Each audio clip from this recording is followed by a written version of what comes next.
السلام عليكم ورحمة الله وبركاته.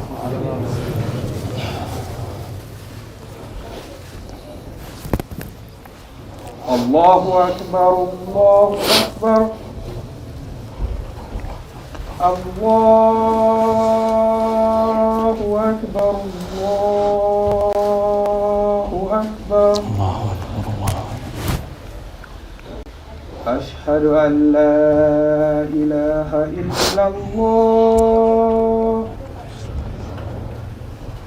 أشهد أن لا إله إلا الله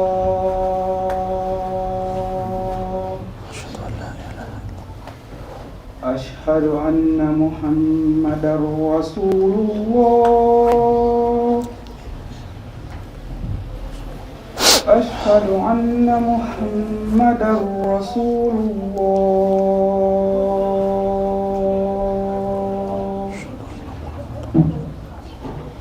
حي على الصلاة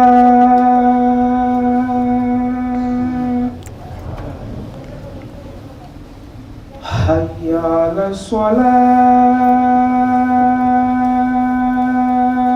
الصلاة حي على الفلاح حي على الفلاح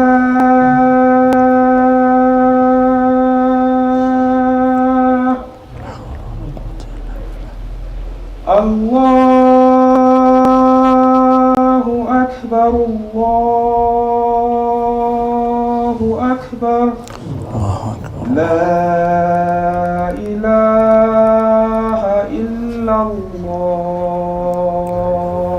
لا إله إلا الله محمد رسول الله اللهم رب هذا الدعوة محمد رسول الله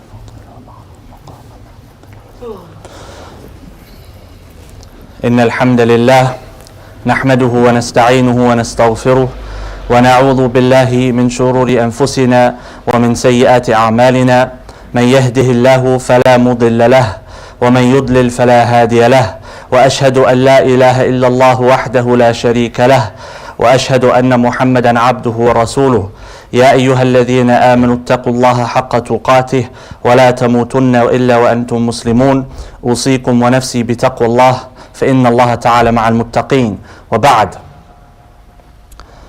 One of the righteous of the past, as recorded by Imam al-Dhahabi rahimahullah ta'ala in his Siyar A'lam al-Nubala, a compilation of biographies of the righteous and the non-righteous, the rulers and the ruled. He said, this righteous man, place me as the person responsible for the wealth of the Muslims in their entirety, and I will be trustworthy. But put me in a room with a woman alone, and I do not trust myself. And this was a righteous man, a scholar. Ibn Abbas radiallahu ta'ala, if I am not mistaken, he said to the tabi'een, to some of those that were studying with him, you people engage in things, if we were to do them in the time of the Prophet ﷺ, they would have been seen as kaba'ir, major sins, but you see them as minute. This was over 1,400 years ago, or 1,300 and something years ago. The righteous of the past, that which led to haram, they would leave off.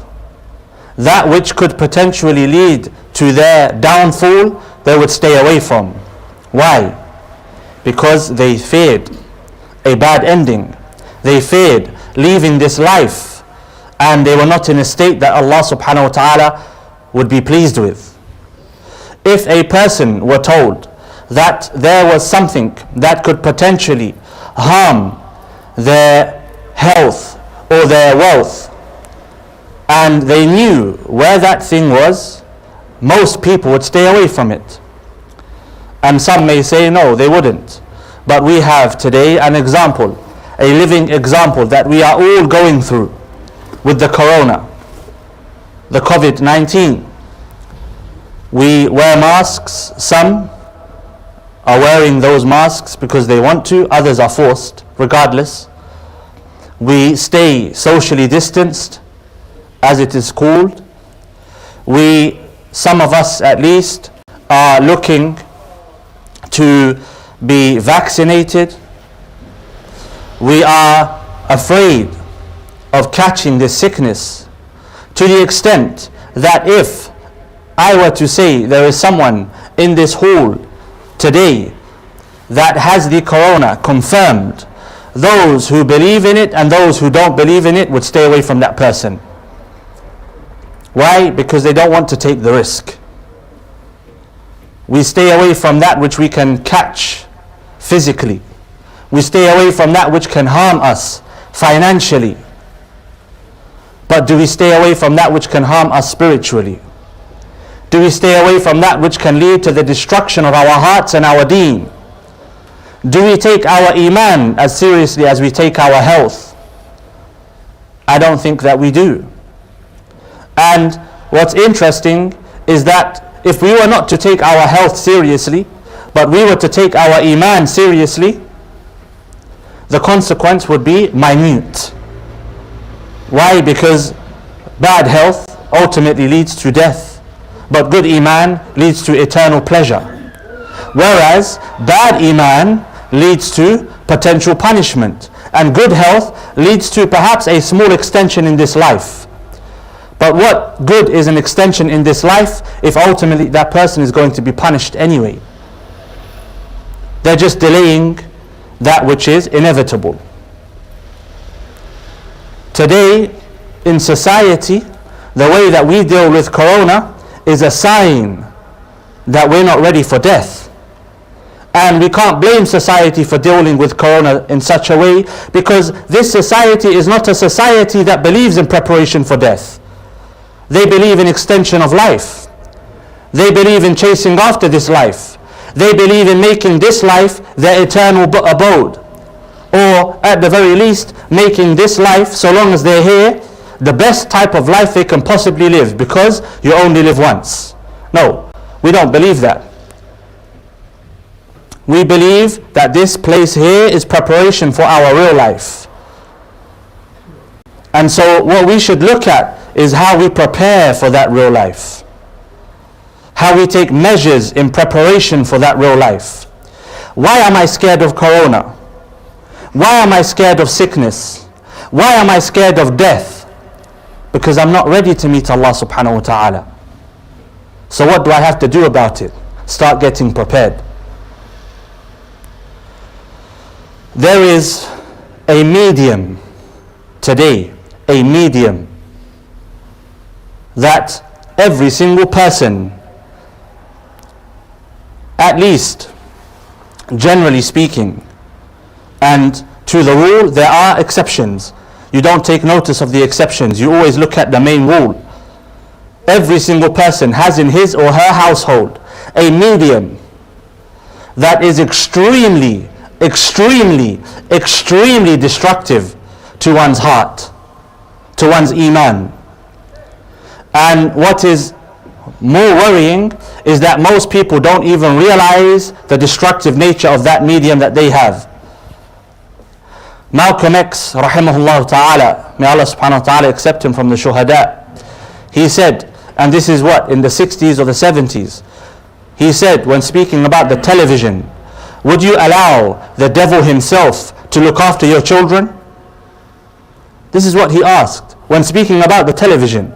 When we look at the television that they were watching in the 60s or 70s compared to today, they seem like people of righteousness, people of piety, people of morals, people of understanding, compared to what we have on our televisions today. But if only we had televisions and only televisions. If only it was the television that was worrying.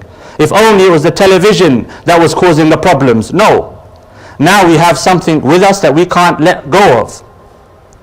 The smartphone, tablets, devices that will turn the righteous into non-righteous, devices that will destroy a person's heart, devices that we are not even aware of their destruction. Numerous amounts of studies have been taken, numerous amounts of research have been developed looking into the impact of the smartphone on a person's mental health, mental stability, emotional stability. And of course, in society today, they don't recognize the spiritual side, so they're not going to look into the impact on the spiritual state of a person.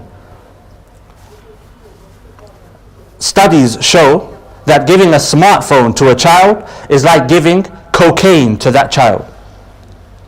And don't take my word for it. Go and research it. Go and look it up. Giving a smartphone to a child is the equivalent of giving that child cocaine, because of the chemicals released in the brain due to using that smartphone. The dopamine, the happy drug. And we give our children smartphones and tablets in order to keep them quiet, in order to gain some time to ourselves. The impact of the smartphone on a grown adult is so destructive that it could possibly, for some, be completely haram. Why? The ulama, they say, ما يؤدي إلى الحرام فهو حرام. It's a principle. That which leads to haram takes the ruling of haram. What does Allah subhanahu wa ta'ala say about zina, fornication? وَلَا تَقْرَبُوا الزِّنَا. Allah subhanahu wa ta'ala doesn't say do not commit fornication, do not fornicate. Allah subhanahu wa ta'ala says do not go close to fornication. Do not go close to that which leads to fornication. Allah subhanahu wa ta'ala tells us to lower our gaze. Why? Because the gaze leads to what? The action.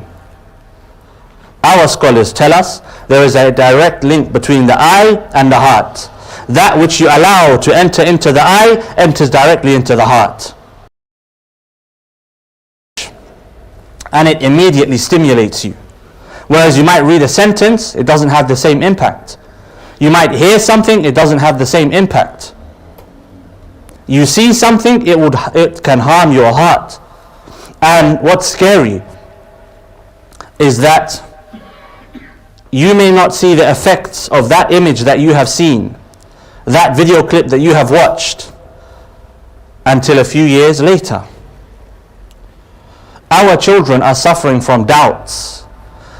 Our adults, the adults in our community, are becoming addicted to some of the most horrific things. Pornography, backbiting, arguing and slandering. Through what? Through the smartphone. If we were to take the smartphone away from people, half of our arguments that we have online would disappear. Perhaps half of the confusion would disappear. Previously, if a person wanted to engage in a sin, they would have to go out to that sin. Now the sin comes to them in their hand. With the click of a screen, or the tap of a screen I should say, the sin is right in front of them, ready for them to access. Marriages are being broken up because of what? The smartphone. Individuals are leaving the deen because of what? The smartphone. The Prophet ﷺ, he said there will be a time where a person will wake up as a mu'min and he will go to sleep as a kafir. His iman will leave him in the duration of a day. These smartphones can lead to that. And some might be saying, this is extreme. What we are seeing in society today is extreme. What we are seeing happening in front of our eyes is extreme. What our children are being exposed to is extreme. And they're being exposed to it in our own households. Why? Because we're giving them these devices wherein they can see, read, view ideologies, ideas, concepts that if the people of the past were to come back, Muslim and non-Muslim, and see these things, they would perhaps say to go back into the ground is better for me.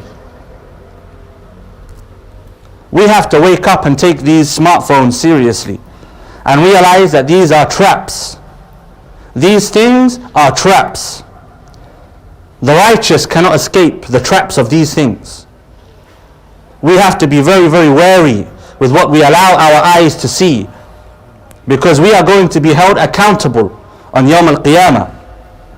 If our children see us sitting for hours on end staring at a screen, what do we think they're going to do in a few years' time?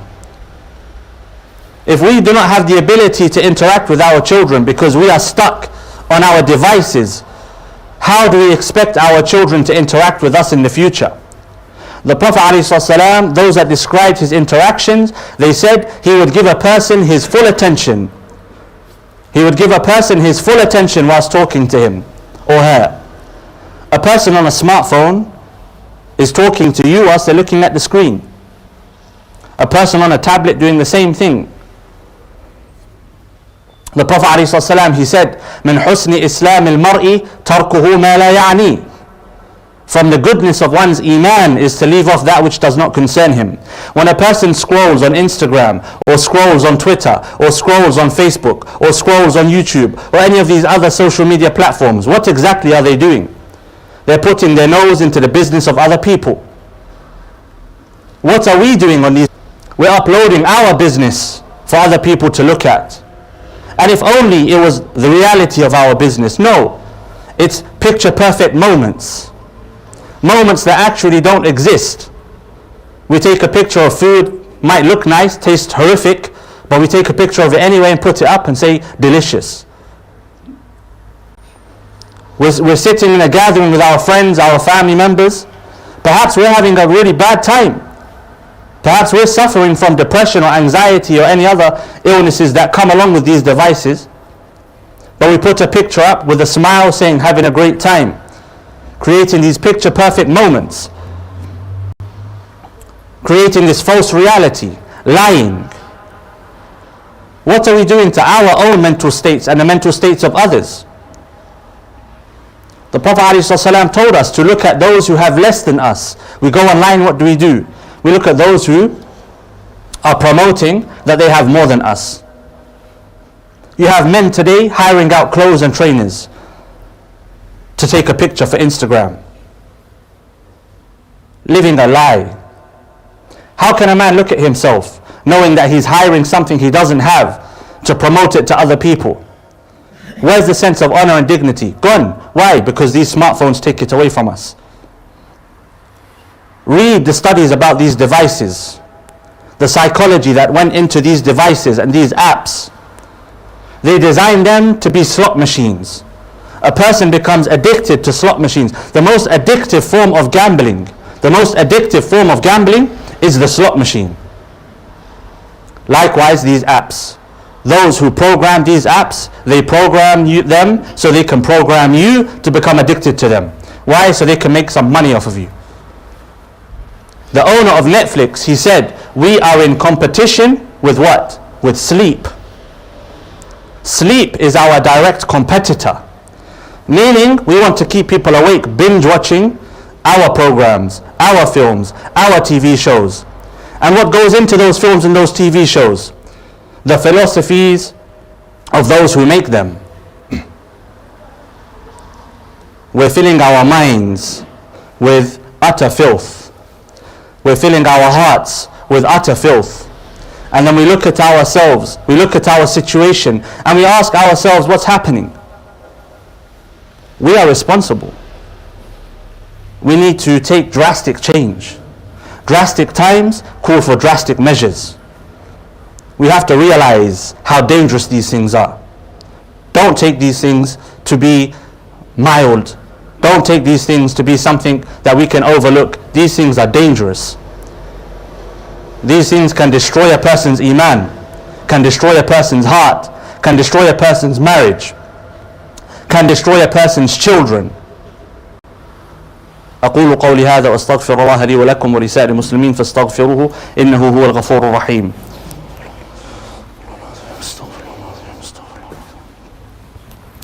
الحمد لله وحده وصلوات ربي وسلامه على أشرف الأنبياء ومن تبعه وبعد. I ask every single person who has children to imagine that their child comes home with some of the perverted ideologies of today. Their child comes home and says, Dad, Mum, I need to tell you something. And they tell you that they've adopted one of the many perverted understandings, ideologies, perceptions that we have in our world today. And we say to them, where did you get this from? The smartphone, the tablet. A person can come out with what would have previously been deemed as a sickness. Previously, 20, 30, 40 years ago, it would have been seen as a sickness. A person comes out today and that person is celebrated. That person is supported. That person gains followers and likes, which further emboldens this person. But those followers, those likes, that support that that person gets is not going to be there for that person in a few years' time. Just like shaitan whispers, and then when the person commits the sin, shaitan leaves the person to the guilt and to the consequences. These devices are very, very dangerous. And I will conclude with giving you an example of the type of nonsense that is being spewed online. A prominent Twitter user, someone who has at least 20 or so thousand followers, perhaps not a great amount in comparison to others, but enough to be taken seriously by those online, said that the parent is a tyrant, just as the white man or the wealthy man is a tyrant, and the parent should be deemed a tyrant class, just as the white man and the wealthy man are to be deemed as a tyrant class. And this person was serious, saying that the parent oppresses the child because the parent does not give the child autonomy to make his or her own decisions. What did the Prophet ﷺ say? From the alamatu sa'a, an talid al-amatu rabbataha, that the servant gives birth to her own master. What happens when in a few years' time this ideology is adopted, that the child is seen as being oppressed by the parent? The child should have the right to make his or her own decisions. The child should not be disciplined. What happens? The child is chaotic. The child cannot make decisions. The child does not have the capacity to understand.